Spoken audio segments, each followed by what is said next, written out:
You are listening to the ReRACEables Podcast.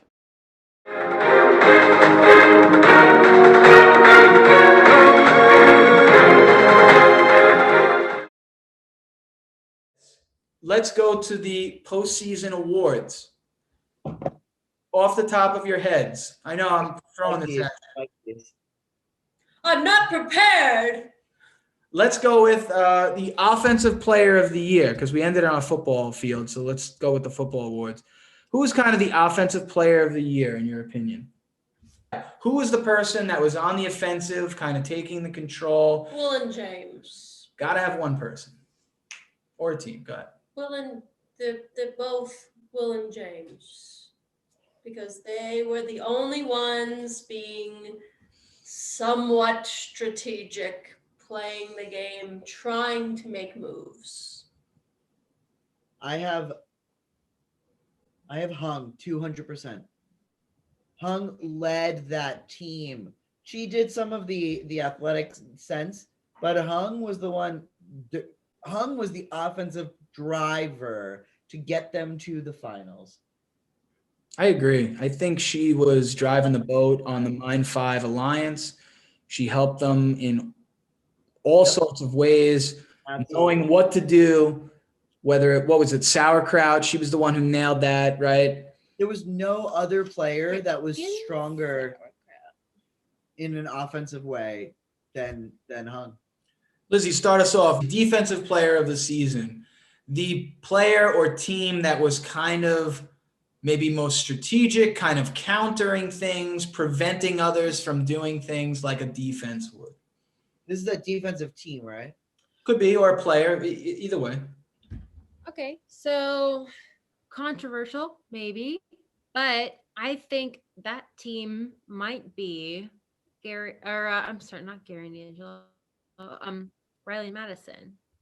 And I think that because the defensive team of Riley and Madison is that they were never an offensive team, which meant that they were never, hey, we're gonna cut this team off. Hey, we're gonna do this thing. They were never like actively negating other teams. They were just like not participating in.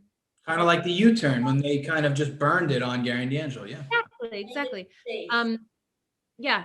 And I think that Riley and Madison knew that they were a part of the 3-team alliance as opposed to the 5-team alliance. Like they knew that they weren't going to get shut out, but they weren't going to scream about the fact that they were in the 3 alliance. They were just going to like play their underplay and do what they needed to do. And in that case, I think that they were very defensive. They were protecting themselves, and that's all that defense is protecting your home team, and that's what I think that they did. Well, I think of defensive as not on the offensive, right? And a team that is always coming from behind, and a team that is always trying to a team that overcomes from behind, right? That team is KAYLYNN and Haley. Easily. They came from behind for weeks and weeks and weeks. They U-turned people when they needed to. They got rid of teams, and they made it later than any of us would have ever expected. Good point. Hey, we don't need to like them. We don't need to like the defensive team. However, I think that they played that U-turn when they were in that village, when they when they played the yield to get rid of Alana and Leo, when they got 2 full get out of jail free cards, like they were totally from the behind, always playing on the defense and still made it super far.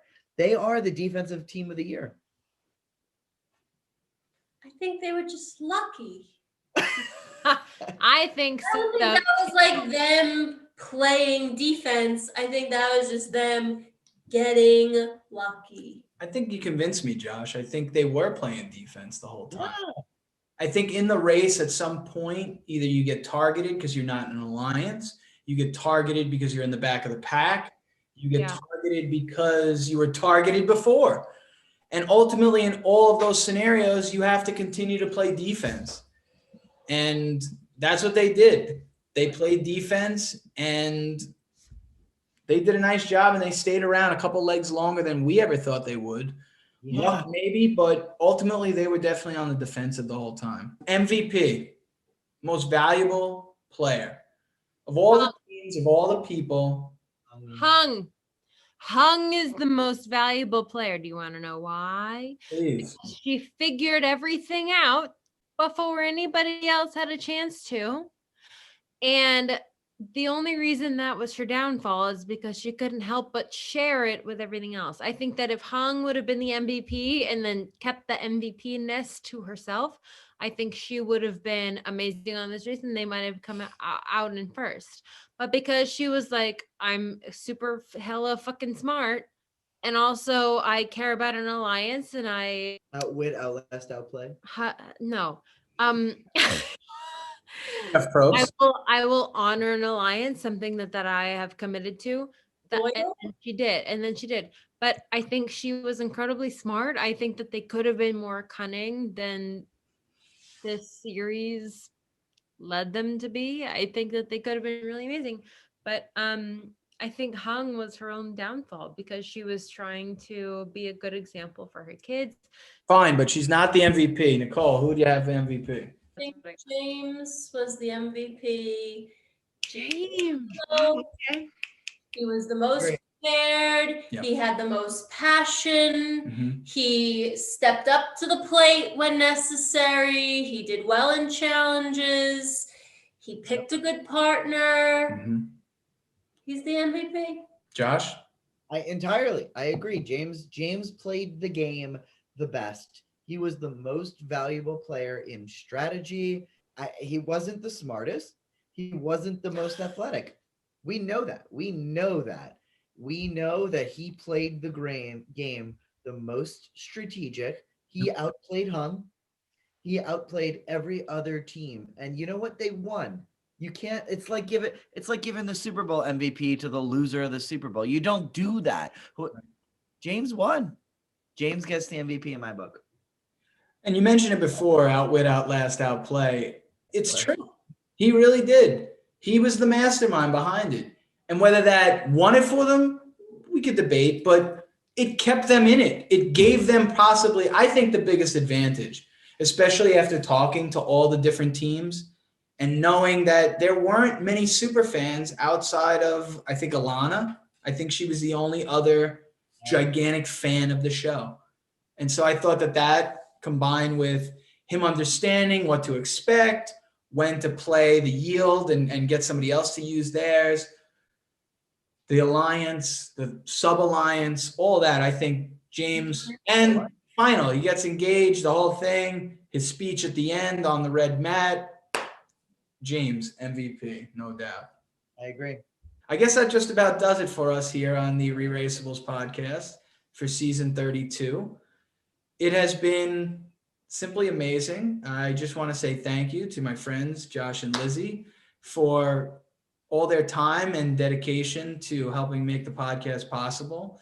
I appreciate it very much. I love you guys for that.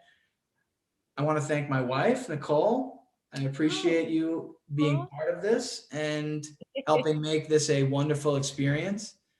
And I hope that you guys had as good a time as I did. It was great to get together and share this experience at a deeper level and really get into the weeds of it and do the rankings and have these podcasts and all these conversations and all the good stuff that went in.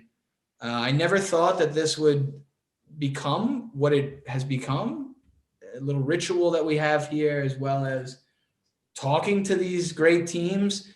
I just want to say thank you to all the teams, Nathan and Cody, Kelly and Levon, Jerry and Frank, Leo and Alana, Michelle and Victoria. Who am I missing? Ishwar and Aparna, Kayla and Haley, Gary, D'Angelo. We'll get you on the next one. And then hopefully we'll be able to talk to the 3 finalists before we call this a season. But, it's really been an amazing experience. And I think that that's what the whole race is about. And I think that this has brought a whole new experience to what TV watching and blogging and all that can be, and especially through Zoom and through all these different platforms here. And it's really been an amazing journey for us here at the ReRACEables.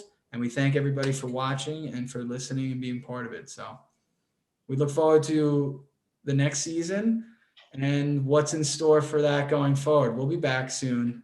But for Josh, for Lizzie, for Nicole, thanks for watching. We'll see you soon.